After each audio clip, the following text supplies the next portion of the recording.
Let's take a listen to Ryan Clark's third apology. This is 3 straight months Ryan Clark has had to apologize. He did this yesterday morning or yesterday afternoon, right at the conclusion of our show. We haven't aired this apology yet for Ryan Clark's latest disaster, where he went after Louisiana police erroneously with no information and did his little racist attack on white police officers in Louisiana. Let's play his latest apology. To Ryan Clark. Yeah, so I've never really had much trouble expressing anything. This has been more difficult because I know that people are hurting, right? 2 lives have been lost. Herman Hall, a man who spent his life in service of other, and Kryron Lacy. He's just a young man who I wish I could tell how much he had to live for. My heart absolutely breaks for both of them, their families, and their loved ones. On Monday night's Sports Center, I addressed the horrific car crash that took Mr. Hall's life, and also the subsequent tragic events that led to the death of Kryron Lacy. In full transparency, y'all, I knew Kryron Lacy personally, but nothing matters to me more than the truth. I always strive to do my best to mix authenticity with the most complete and up-to-date information available. I failed to do that on Monday night based on the subsequent evidence that has been released by the Louisiana State Police Department. I set the highest standards of fairness and, most importantly, righteousness in my work. I didn't meet that standard. But since I've spoken to Kryron's representation at length, and I've also reached out to a representative at the state police office just to have a conversation. They informed me this morning that because it's ongoing litigation, they actually can't divulge anything else. It's always important to me that I gather all factual and important information to provide the complete story. That's a responsibility that I do not take lightly. And when discussed in real time on Monday evening, I failed to do so. And for that, I apologize. So that's Ryan Clark. That's his third apology in the last 3 months.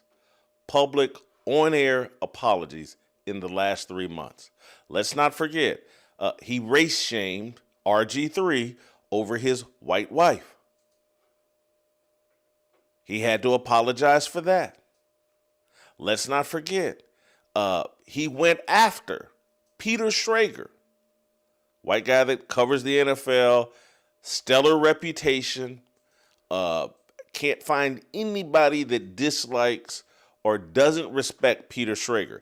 Longtime Fox Sports reporter, now has moved over to ESPN, is someone that ESPN seems pretty invested in, and Ryan Clark, on air, on camera, called this guy out and said, basically, you don't play, he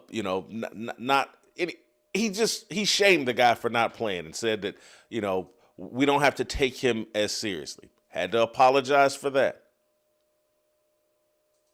This is 3 times in the last 3 months. There's been no suspension of Ryan Clark. No discipline of Ryan Clark. There's a message being sent. You troll white people, you're all good at Disney.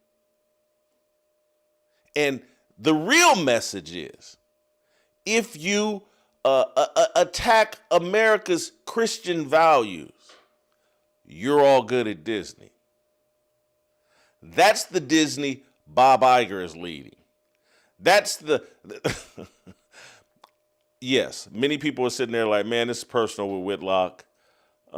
He's still bitter about his time at ESPN. And I'm not still bitter about my time at ESPN. But my eyes are wide open about what transpired when I was at ESPN. Because the second time, from 2013 to 2015, my eyes are wide open. I understand how I was set up, why. This isn't bitterness, this is just facts.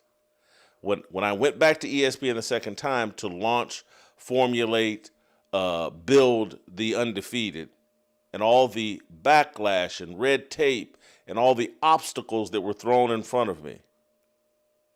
And never once, I would go to the Disney offices for meetings, but I never once ever met Bob Iger. And then when I read, and this is in 2016, 17, whenever, when they picked a replacement for me after they gathered up my plans and were done with me and pushed me out the door, Kevin Merida replaced me. And I read in an interview where Kevin Merida, one of the first things he did when he got that job was meet with Bob Iger. And that's when a red flag or a just like a question or a explanation or lights went off in my head. Like, oh man, I had the job. I was there to formulate, and for 2 years, never met Bob Iger because Bob Iger knew exactly who I was. He knew who I was perhaps better than I knew who I was. Like, that guy doesn't know it. And I'm talking about Bob Iger. Like, that's a hardcore Christian. He's in the infancy of figuring out just how hardcore of a Christian he is. And I'm talking about me. He understands me. He's like, man, we can see his values. We can see the way he writes. We can see the way he talks. He's not on board with all the Black Lives Matter stuff. He's not on board with all the racial idolatry stuff. We're going to bring this guy in, Jason Whitlock, to gather up his information, his instincts, his insight on how we should operate the undefeated. And then we're going to discard him and throw him in the waste bin of journalism. That was the game plan. And that's why I never met with Bob Iger. Because Bob Iger doesn't meet with hardcore committed Christians. And so that's why he's comfortable with Stephen A. Smith, Ryan Clark, Dave Roberts, and others. Because they're committed to money. They worship mammon. They don't worship God. And I'm sorry for being that judgmental, but I'm just speaking facts. They pay a little false interest. Yeah, I'm a Christian. But look at how they behave. Look at how they use the platforms that they're given. They're not there to protect a Christian, a biblical worldview. They're there to make as much money as they possibly can while doing the bidding of Bob Iger. And this is why I'm hated, because I talk this way.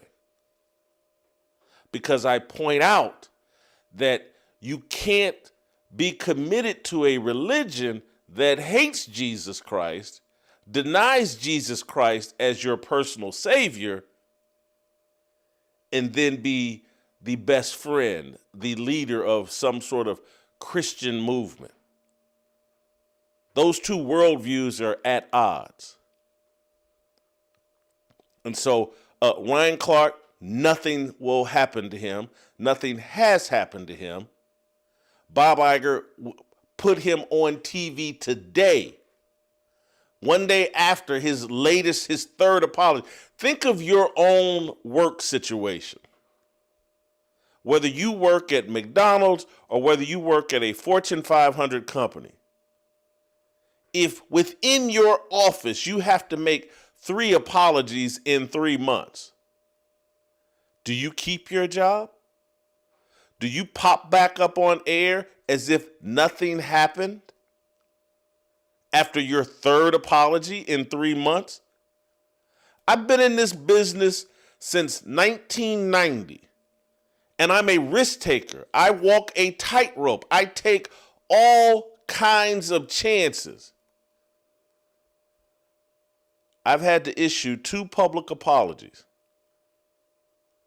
I had to, in the late 1990s, apologize for trolling New England Patriot fans in the late 1990s and Drew Bledsoe. I'm in a press box.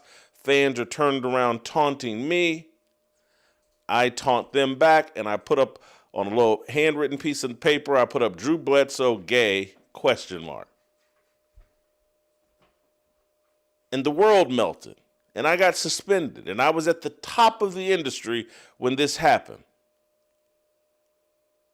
And the world melted, and I got suspended for like 2 weeks, and it was like, oh, this is the worst thing that's ever happened in the history of journalism. And I had to publicly apologize, and I don't regret that public apology at all. It was necessary. I made a mistake. I let the big dumb jock in me make a fool out of me. And then, I believe this is 2011, 2012. I had to apologize during Linsanity. Jeremy Lin, the basketball player, he's going off, scoring all these points. And I think on one of these nights when he scores 30 some odd points, I tweeted out something about Jeremy Lin celebrating and some young woman experiencing a couple of inches of pain. It's comical. That incident made me and Steve Kim friends, but once again, the world melted, and I had to issue a public apology for my sense of humor over something I tweeted out over Twitter. That's twice since 1990 I've had to apologize for my immature sense of humor. This man's apologized 3 times in 3 months.